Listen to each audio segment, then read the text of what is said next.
ما اینجا یه قسمتی داریم پلاستیکی، شما این رو جدا میکنید، قیفتون رو داخل اینجا میذارید و تقریبا بین 600 تا 700 سی سی روغن میریزید. معمولا اگر ظرفاتون 1 لیتری است که عموما هم 1 لیتر پر نمیکنن، معمولا 800 900 سی سیه، شما بین 600 تا 700 سی سی از اینجا روغن رو میریزید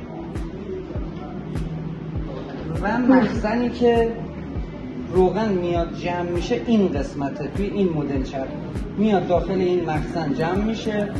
اینجا یه پمپی داره که روغن رو مکش میکنه و قسمت چپ و راست چرخ توزیع میکنه. اینجا ما دو تا دونه شلنگ میبینیم که اومدن تا پشت کمپلت. ببینید این یکی از مهمترین ایراداییه که من عموما توی کارگاه ها میبینم. حالا چرخ ها برندهای دیگه این قسمت یه دونه پیچ دارن، یه پیچ مثبت و منفی دارن که با کم و زیاد کردن یا مثبت و منفی چرخوندن اون پیچ باعث میشن روغنی که به پشت کمپلت میرسه کم یا زیاد بشه. که احیانا بعضی حالا مثلا میگن آقا چرخمون داره از قسمت کمپلت روغن میده، ما میگیم آقا این پیچ رو کم کن. ولی این مزیتی که این چرخ داره دیگه نیازی به کم کردن یا زیاد کردن پیچ نداره که شما روغن کم یا زیاد برسونید.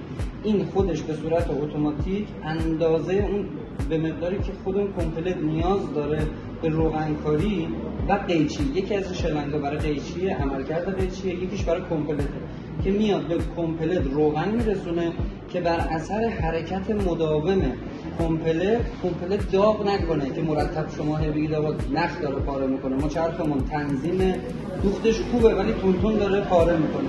اگر یک موقعی شما خواستید تست بکنید که ببینید آیا روغن به کمپلتتون میرسه یا نه، پایتون بلند میکنید، ماکو رو از چرخ خارج میکنید و به مدت 30 تا 40 ثانیه مداوم گاز میدید.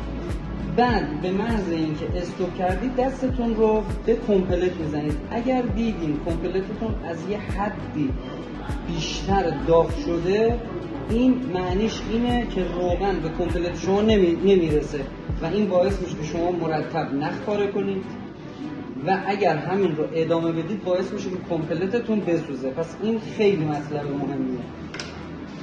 خب این قسمت زیر چرخه و اما قسمت بالای چرخ شما دستی باید روغن بریزید. ببینید بچه ها، چرخ راسته تمام برندها به همین شکله. تا این قسمت خودش به صورت اتوماتیک روغن دهی رو انجام میده.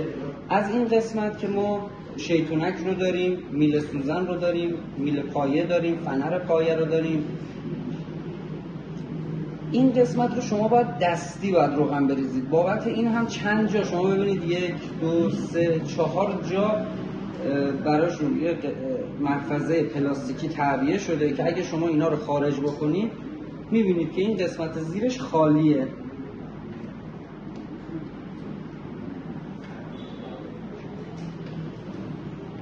ببینید شما یه پیشگوشتی که بندازید